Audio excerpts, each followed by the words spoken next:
The key battle here looks like it's Espargaro versus Espargaro, doesn't it? As Pol holds off Aleix. I think Aleix, as much as he won't be happy with 7th, there might be a little wry smile under his crash helmet to see him in a battle for a top 6 finish with his brother Pol, who has had such a horrible 2023 after the crash in Portimao.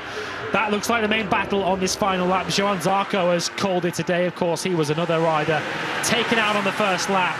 But as far as this final lap is concerned, it's Miller, Pol, Aleix and Maverick, the battle for 5th, 6th, 7th and 8th. Yeah, Martin might need to give a few riders a wide berth a little bit later on this evening, because so many were caught up in that first corner.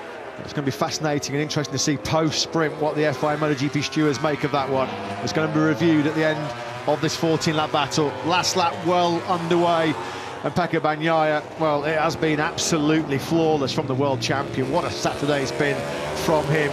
Pole position in Q2 this morning, with a clinically executed lap, which was only 6,000ths of a second away from the new all-time lap record.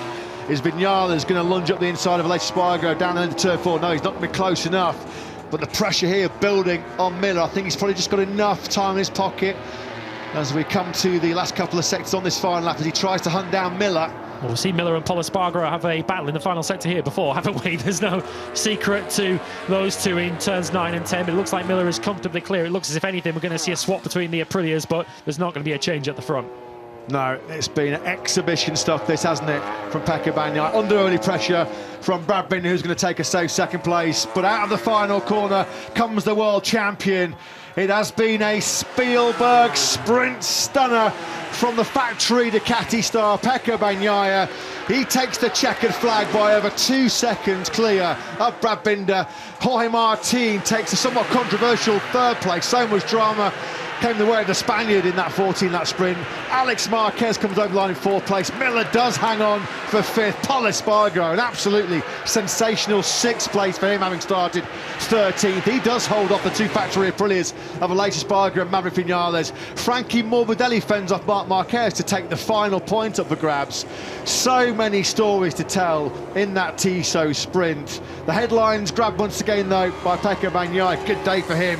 He finds another 5 points in terms of his lead in the World Championship, but the big talking point will go all the way back to the first 10 seconds of that sprint, with Jorge Martin's first corner aggression, getting him involved in an incident which saw Zarco, Bastianini, Oliveira, Quartararo, Viñales all caught up in that early drama. Bezzecchi, of course, as well. And then later on in the sprint, Martin tagging Luca Marini into 2A as they were fighting it out for the podium places. But you've got to say, Lewis, that was just pure class again from the world champion. A demonstration from him, proving that the safest place is at the front in Grand Prix motorcycle racing. He took pole position. He didn't make the mistake off the start. He got the start spot on, which Maverick Viñales didn't. Not that we can blame Maverick Viñales for the incident at turn 1, but certainly his poor start put him in the middle of it. Let's head down to the pit lane and Simon Crafar for some post-race reaction from Ducati and Davide Tardos.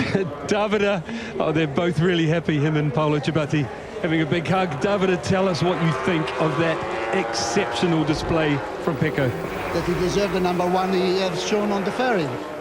I think that what he did mainly in the first lap was something impressive. I guess that today he wants to win, he wants to show that he's a world champion, and I guess that he proved that he's the fastest guy. Congratulations. Thank you.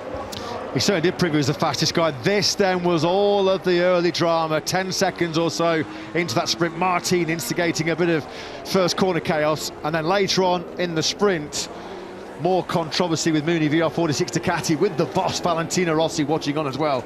That was for the fight for the final place on the podium, which ruled out Marini. We saw how frustrated he was. We saw how frustrated Marco Bezzecchi was, with some justification, of course, taken out really through no fault of their own.